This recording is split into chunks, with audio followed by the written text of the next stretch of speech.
नमस्कार, आप देख रहे हैं कंज्यूमर अड्डा और आपके साथ मैं हूं विपिन भट्ट। डायबिटीज के मरीजों के लिए एक बड़ी खबर है, खासकर उन लोगों के लिए जिन्हें अपनी ब्लड शुगर को कंट्रोल में रखने के लिए हर दिन इंसुलिन का इंजेक्शन लेना पड़ता है। भारत में अब ऐसा इंसुलिन लॉन्च हुआ है जिसका इंजेक्शन रोज नहीं बल्कि हफ्ते में सिर्फ एक बार लेना होगा। यानी बेसल इंसुलिन लेने वाले मरीजों के लिए साल में 365 इंजेक्शन की जगह अब सिर्फ 52 इंजेक्शन। जरा सोचिए, डायबिटीज जैसी बीमारी जिसका इलाज कुछ महीनों का नहीं बल्कि सालों तक चलता है, उसमें अगर हर दिन इंजेक्शन लगाने की जगह हफ्ते में सिर्फ एक दिन इंजेक्शन लेना पड़े तो मरीजों की जिंदगी कितनी आसान हो सकती है। तो नई दवा का नाम है एविक्ली और इसका जेनेरिक नाम है इंसुलिन आइकोडेक। ये एक लॉन्ग एक्टिंग बेसल इंसुलिन है, यानी ऐसा इंसुलिन जो शरीर की बुनियादी इंसुलिन ज़रूरत को पूरा करने और दिन रात बैकग्राउंड में ब्लड शुगर को कंट्रोल करने का काम करता है। लेकिन इस नई सुविधा के साथ कई बड़े सवाल भी हैं। आखिर एक बार लगाया गया इंसुलिन पूरे 7 दिन तक शरीर में कैसे काम करता है?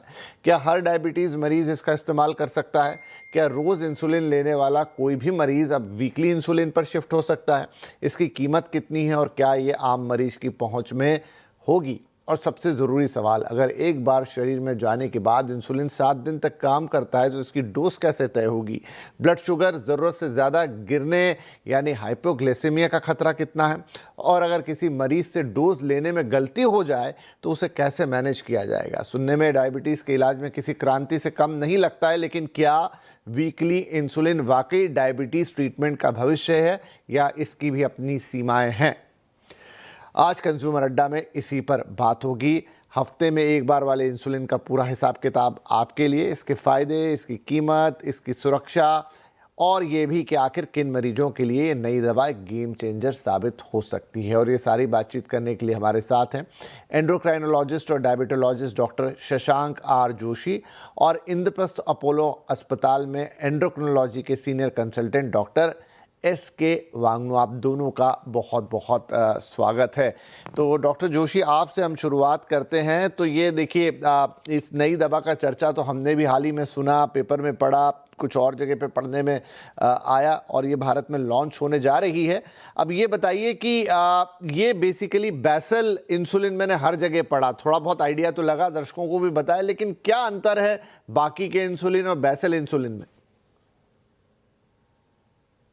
पर जी, फर्स्ट ऑफ ऑल मैं आपकी सराहना करता हूं कि आपने ये महत्वपूर्ण विषय पे एक चर्चा रखी है। और आपने जैसे प्रश्न पूछा बेसल इंसुलिन, तो हमारे शरीर में स्वादुपिंड यानी पैनक्रियाज होता है। पैनक्रियाज में बीटा पेशी में इंसुलिन तैयार होता है। तो इंसुलिन की जो प्रोडक्शन होती है वो 24 आवर जो प्रोड्यूस होता है इंसुलिन, उसको हम बेसल इंसुलिन बोलते हैं।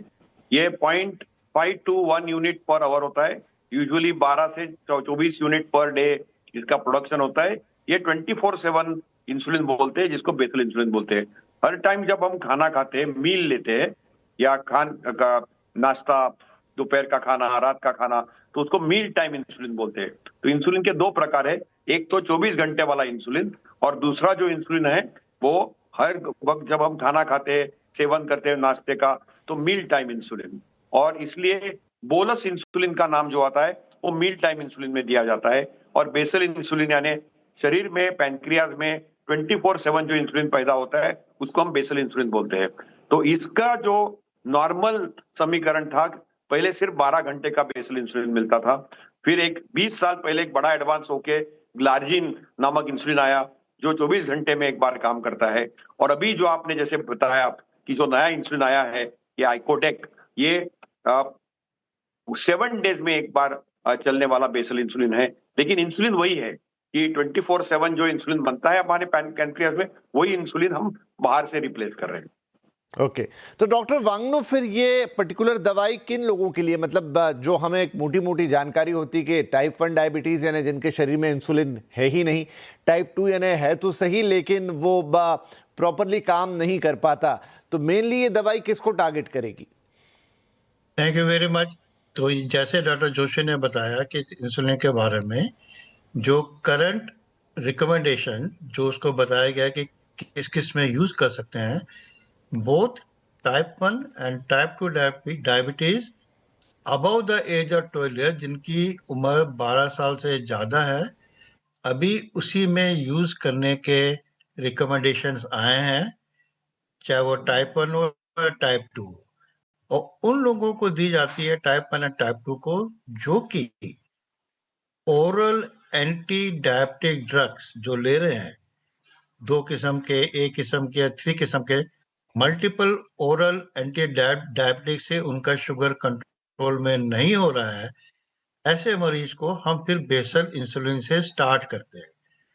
जैसे बताया डॉक्टर जोशी ने, बेसल इंसुलिन पहले जो था 12 घंटे का आया, 24 घंटे का आया, फिर लॉन्ग एक्टिंग 40, अब ये जो आया नया बेसल इंसुलिन, हफ्ते में एक बार इंजेक्शन। क्योंकि जब भी हम पेशेंट को बेसल इंजेक्शन स्टार्ट करने की सलाह देते हैं, सबसे पहले सवाल आता है पेशेंट को कि मैं रोज इंजेक्शन नहीं लगाऊंगा, इंजेक्शन जो वो आखिरी वो स्टेज है डायबिटीज का, पेन होगा, प्रिक से पेन होगा।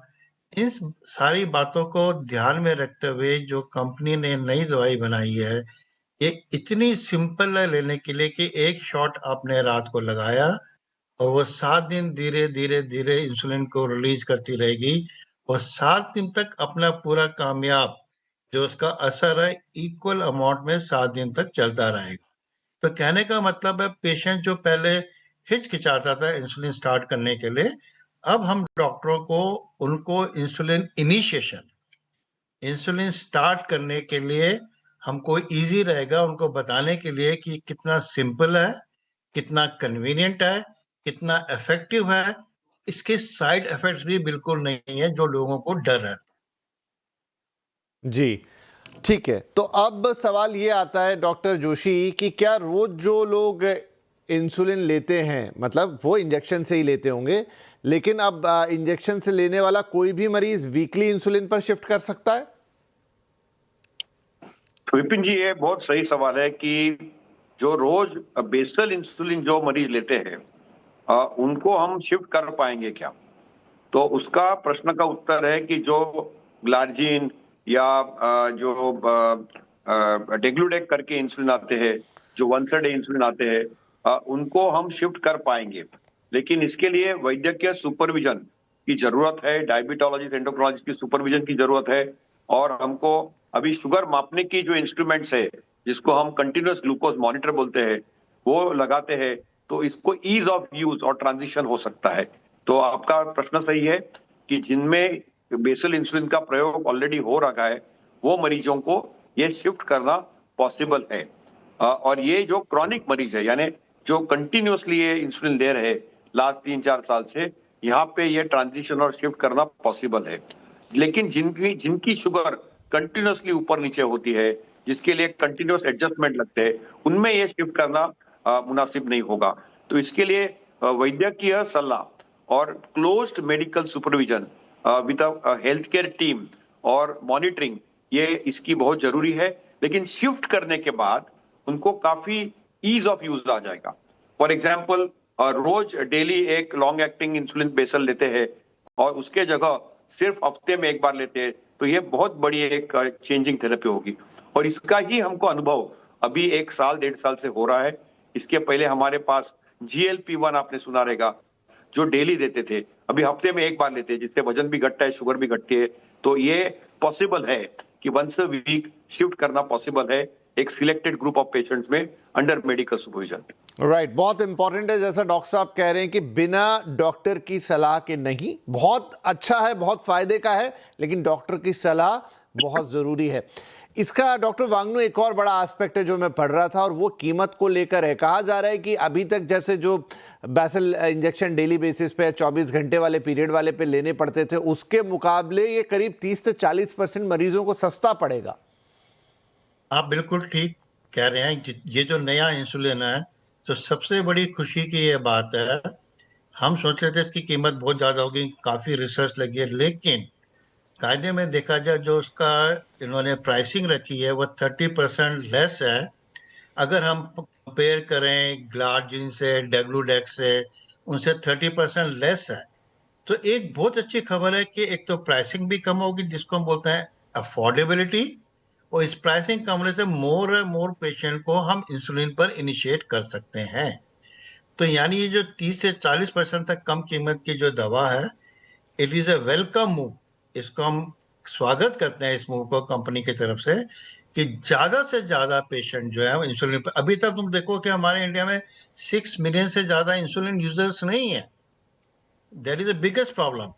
और मैं ये सोचता हूँ 1 साल के बाद इस इंसुलिन के आने से हम सोचते हैं इसकी संख्या डबल हो सकती है।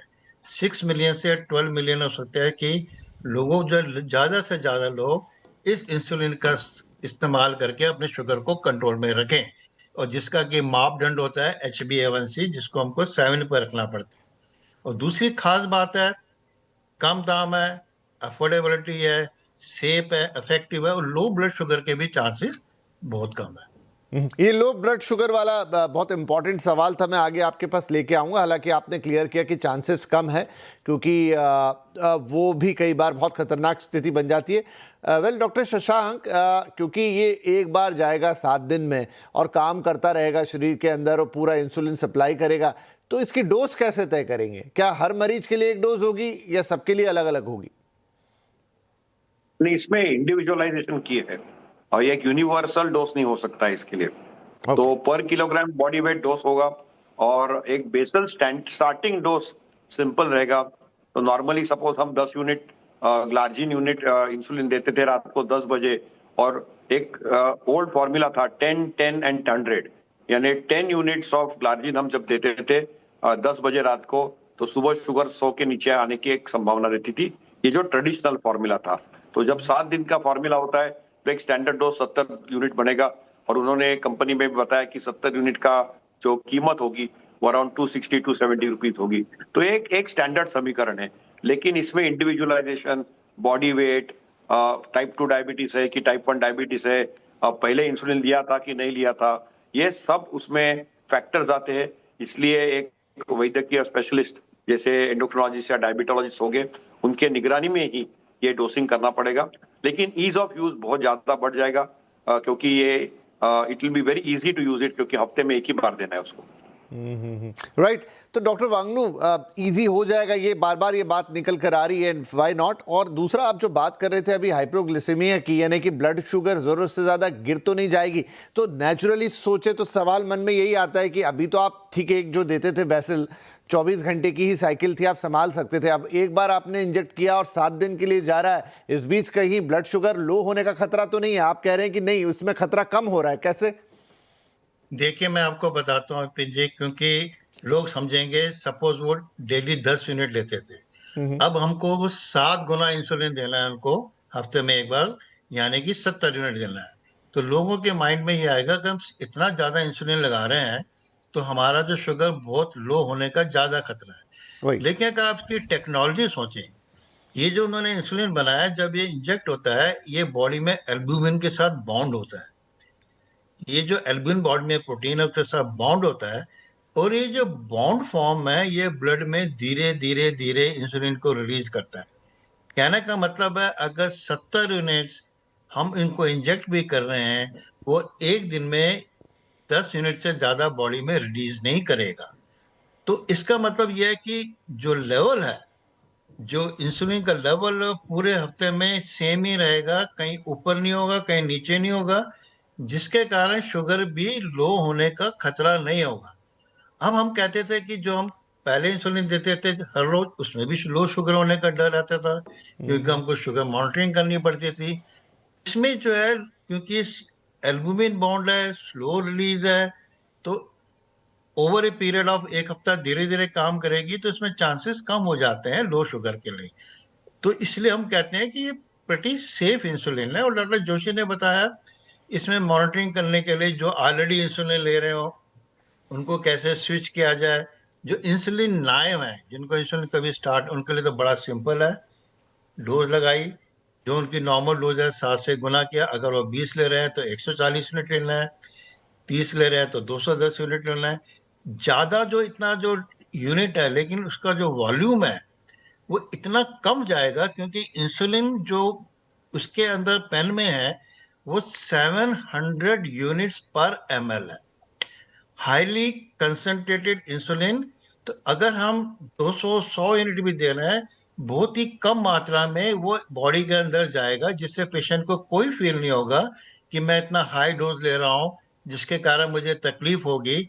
वो धीरे धीरे अपना काम स्लोली करता रहेगा। ओके, ये आपने बड़ा अच्छा एक्सप्लेन किया।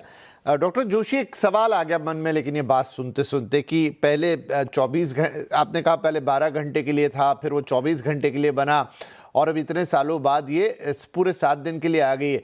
क्या आगे हम ये भी सुनेंगे कि महीने भर का आ गया? मतलब इज इट पॉसिबल टेक्निकली कि वो इसमें और उन्नति करके उसको ऐसा बना दे कि एक बार इंजेक्शन लगाया तो फिर महीने भर का काम हो गया?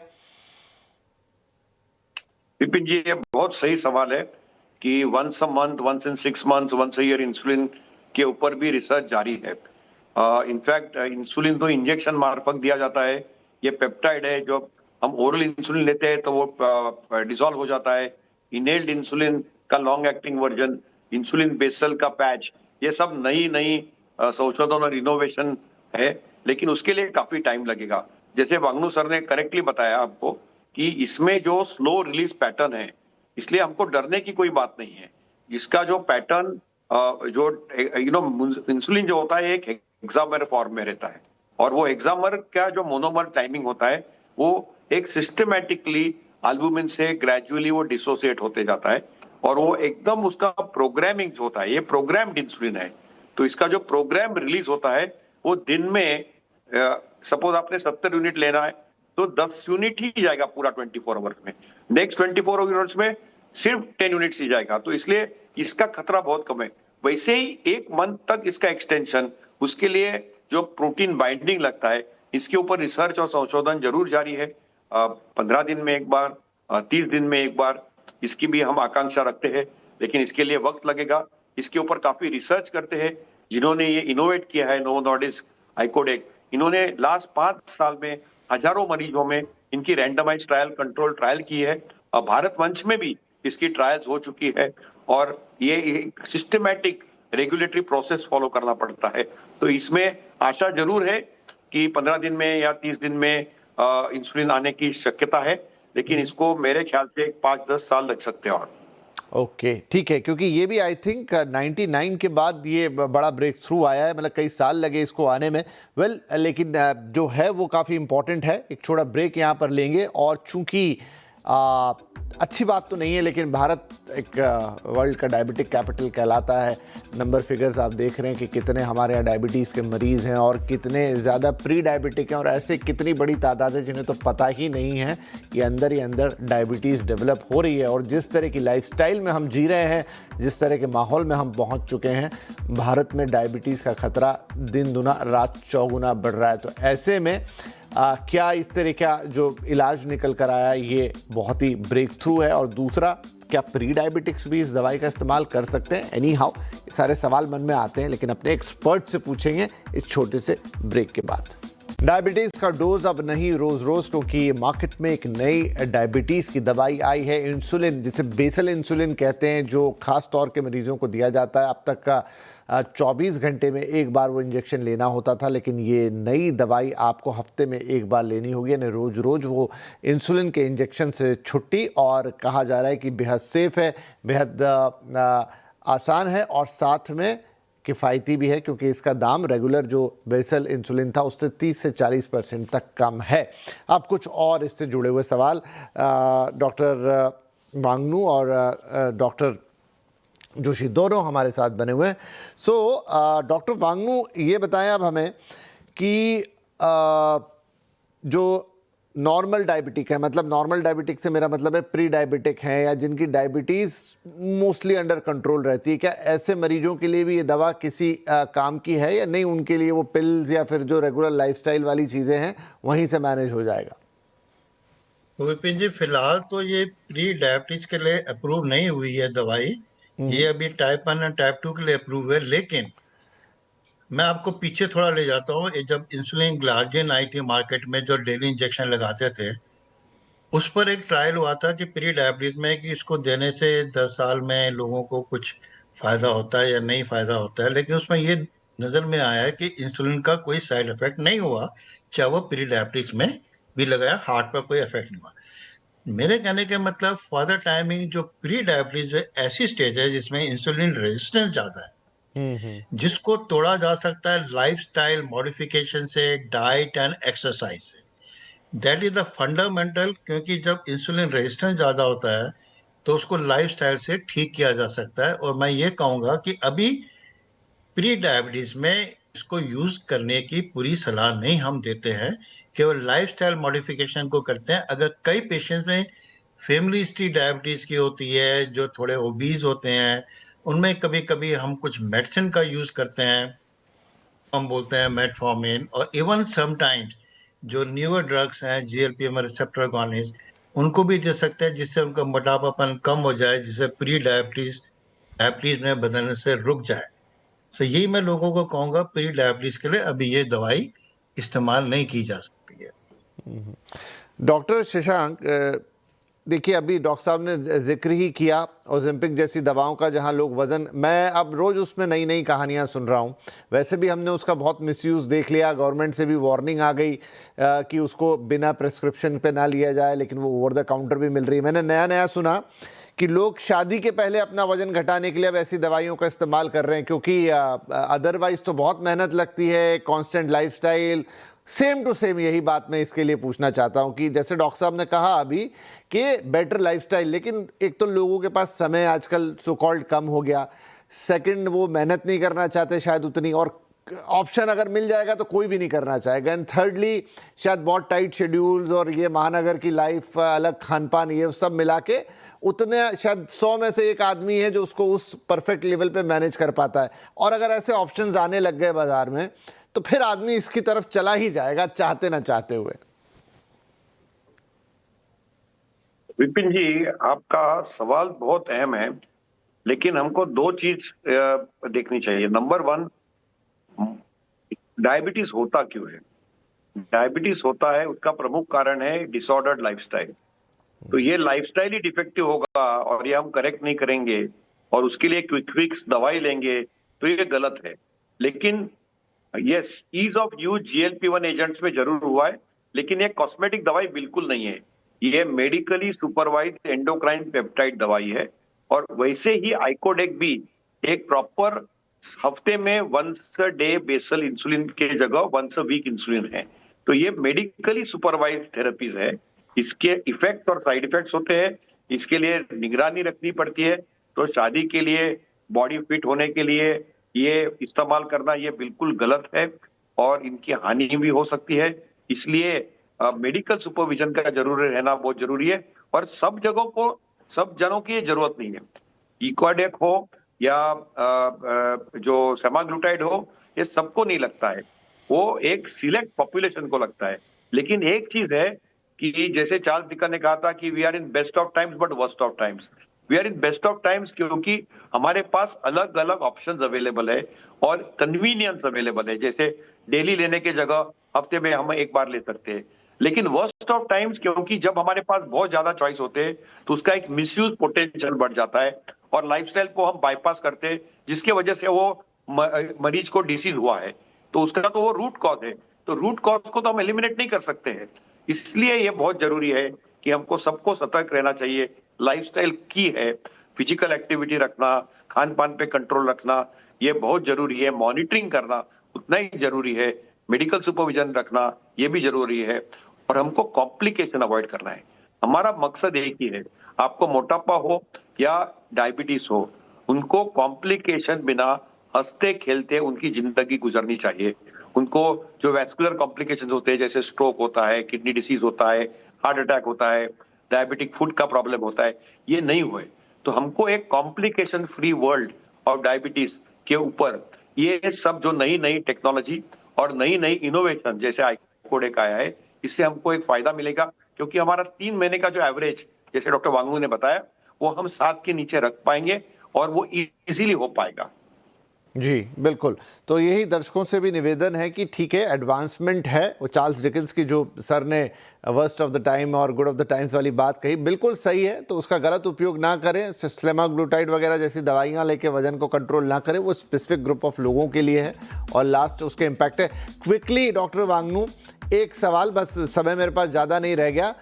अगर ये जो नई दवाई है इसका डोज गलत हो जाए, मतलब 12 घंटे वाली का डोज अगर ऊपर नीचे हो गया तो ज़्यादा, लेकिन अगर 7 दिन वाली का डोज गलत हो जाए तो क्या ज़्यादा कॉम्प्लिकेशंस हो सकते हैं? कोई कॉम्प्लिकेशन नहीं होंगे, क्योंकि the chances of low blood sugar are less. अगर गलती से पेशेंट ने ज्यादा डोज लगा लिया जो डॉक्टर ने बताया है, उनको हम केवल ये सतर्क करते हैं कि अपनी मॉनिटरिंग को थोड़ा फ्रीक्वेंट कर लो। सीजीएम लगाइए, कंटिन्यूस ग्लूकोज मॉनिटर लगाइए, उसको ट्रैक करते रहिए ब्लड शुगर को, तो हमको आइडिया लग जाएगा कहीं शुगर ज्यादा फॉल तो नहीं हो रहा है। But chances are very less. But suppose किसी को हमने 17 यूनिट लिखा है, उसने 140 लगा दी गलती से, तो उसको अपना शुगर ट्रैक करना है। अगर शुगर भी अगर लो हो जाएगा, उसको इजीली मैनेज कर सकते हैं, क्योंकि ये स्लो रिलीजिंग इंसुलिन है, उसको इजीली मैनेज भी कर सकते हैं। वो पेशेंट अपनी मॉनिटरिंग डेली सीजीएम से करता रहेगा, ये बहुत इंपॉर्टेंट है।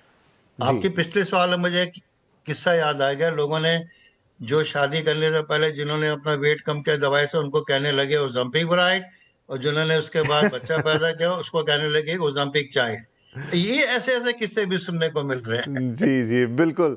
तो अगेन वो चार्ल्स डिकेंस वाली कहावत सर की सही हो जाएगी कि भाई worst of the time and good of the time, लेकिन ऑप्शन आ गए आपके पास। लेकिन इसका ये मतलब नहीं है कि जो प्राकृतिक तरीके, और देखिए दवाइयों पे जिए तो क्या जिए, और ऐसा नहीं होगा कि वो दवाई से सब अच्छा होगा, 10 कॉम्प्लिकेशन वो भी साथ में लेकर आएगी। तो जो बेस्ट है, अपने आप को मेंटेन रखिए, फिट रखिए, वही सर बता रहे हैं, वरना वजन कंट्रोल में रखिए, डायबिटीज से दूर रहने का तरीका। हाँ, अब अनफॉर्चुनेटली जिन लोगों को हो गई है या जिनमें ज्यादा है, उनके लिए दवाइयां हैं, उनका जीवन थोड़ा बेहतर करने के लिए ये नई दवाई भी उसी तरह। बहुत बहुत धन्यवाद डॉक्टर वांगनू, डॉक्टर जोशी, बहुत डिटेल में आपने ये बातचीत की और हमारे दर्शकों को इस नई दवाई के बारे में XYZ जो भी चीजें हो सकती थी जानने की वो सभी बताई। बहुत बहुत धन्यवाद सर, नमस्कार।